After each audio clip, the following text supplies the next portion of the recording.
বন্ধুরা, চিড়ে আর ডিম দিয়ে যে এরকম সুন্দর নাস্তা বানানো যায় তো আপনারা না বানিয়ে খেলে বিশ্বাস করতে পারবেন না। নমস্কার বন্ধুরা, সুপ্রিয়া কিচেনে আবার আপনাদের সবাইকে স্বাগত জানাই আরো একটা রেসিপিতে। আজকে আমি ঘরে থাকা উপকরণ দিয়ে দারুণ স্বাদের একটা নাস্তা রেসিপি নিয়ে চলে এসেছি। তো প্লিজ বন্ধুরা, আপনারা ভিডিওটা না কেটে প্রথমের থেকে শেষ পর্যন্ত দেখবেন আমার সঙ্গে থেকে। আপনাদের আশা করছি খুবই ভালো লাগবে। আর যে সকল বন্ধুরা আমার ইউটিউব চ্যানেলে নতুন, চ্যানেলটিকে সাবস্ক্রাইব করে আমার পাশে থাকবেন। আর ফেসবুক থেকে দেখলে ফেসবুক পেজটাকে ফলো করে পাশে থাকবেন। আর আমার বন্ধুদের রেসিপিগুলো আমার সত্যিই খুব ভালো লাগে, সেই জন্য আমি পুরো ভিডিওটা দেখি। তো প্লিজ বন্ধুরা, আপনারা পুরো ভিডিওটা দেখবেন, আশা করছি আপনাদেরও ভালো লাগবে। রেসিপিটা তাহলে শুরু করি। রেসিপিটা বানানোর জন্য এখানে আমি 1 বাটি চিড়ে নিয়েছি। আমি 1 নম্বর চিড়ে নিয়েছি। চিড়েটা পরিষ্কার করে ঝেড়ে নিয়েছি। পাত্রে ঢেলে নেব, জল দিয়ে 2-3 বার ধুয়ে নেব।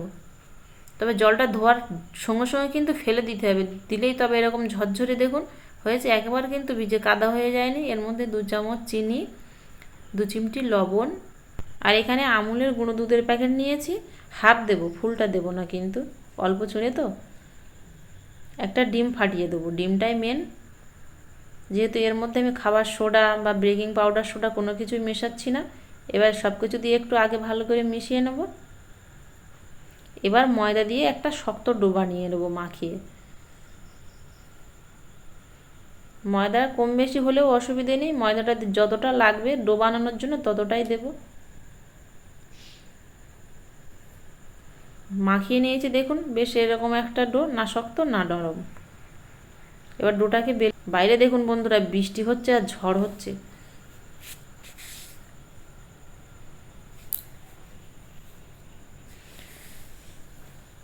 অল্প একটু ময়দা ছড়িয়ে দিয়ে ডোটা বেলে নেব।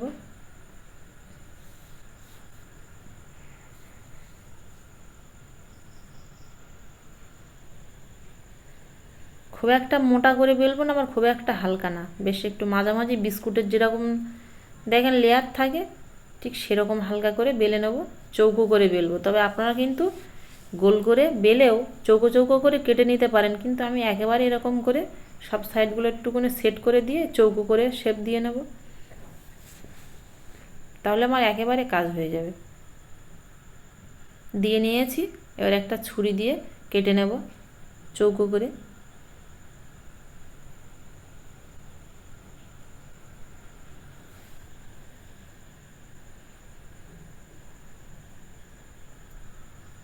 বৃষ্টি পড়ছে দেখুন বাইরে দিয়ে, এই যে ভেতরে ঢুকছে জানলা দিয়ে জল।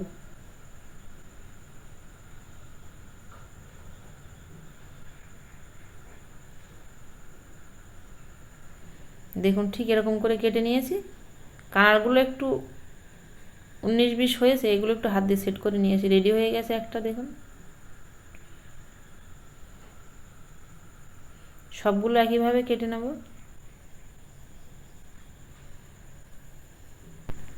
সবগুলো বানিয়ে নিয়েছি।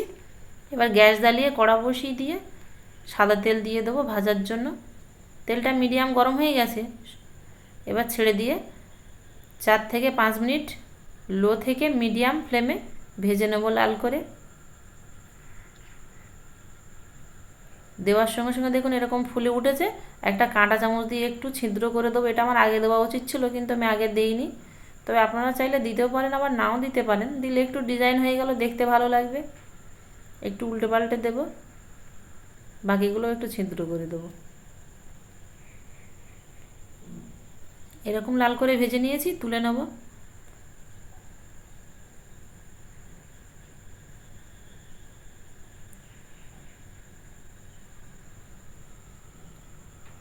কালারটা দেখুন কতটা সুন্দর এসছে, আর এরকম সবগুলো কিন্তু ফুলে গেছে।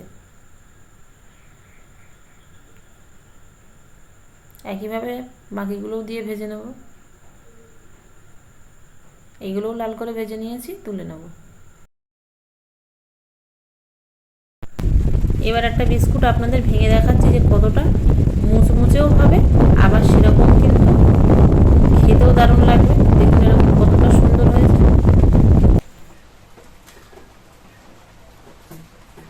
দারুণ মুচমুচে হয়েছে আর দারুণ হয়েছে খেতে। আপনারা একবার না বানিয়ে খেলে বুঝতে পারবেন না যে কতটা টেস্ট হয়েছে। এরকম ঘরে থাকা উপকরণ দিয়ে আপনারাও কিন্তু খুব সহজে বানিয়ে বাড়ির সবাইকে খাওয়াতে পারেন, সবাই কিন্তু ভীষণ খুশি হবে। খাওয়ার পরে যদি ভালো লাগে বন্ধুরা, তাহলে আমার পরবর্তী ভিডিও দেখার জন্য সবার প্রথমে পাশে থাকা বেল আইকনটি ক্লিক করে দেবেন। সকাল থেকে প্রচন্ড বৃষ্টি আর প্রচন্ড ঝড় হচ্ছে, সেই সঙ্গে কারেন্টটাও নেই, সেই জন্য আমি হয়তো অনেক বন্ধুদের সাথে যোগাযোগ করতে পারবো না, তো আপনারা কিন্তু সেইভাবে মানিয়ে নেবেন। এতক্ষণ আমার সঙ্গে থাকার জন্য আপনাদের অনেক অনেক ধন্যবাদ। আবারও দেখা হচ্ছে আপনাদের সাথে পরে নতুন কোনো রেসিপিতে। ততক্ষণ আপনারা সবাই ভালো থাকবেন ও সুস্থ থাকবেন।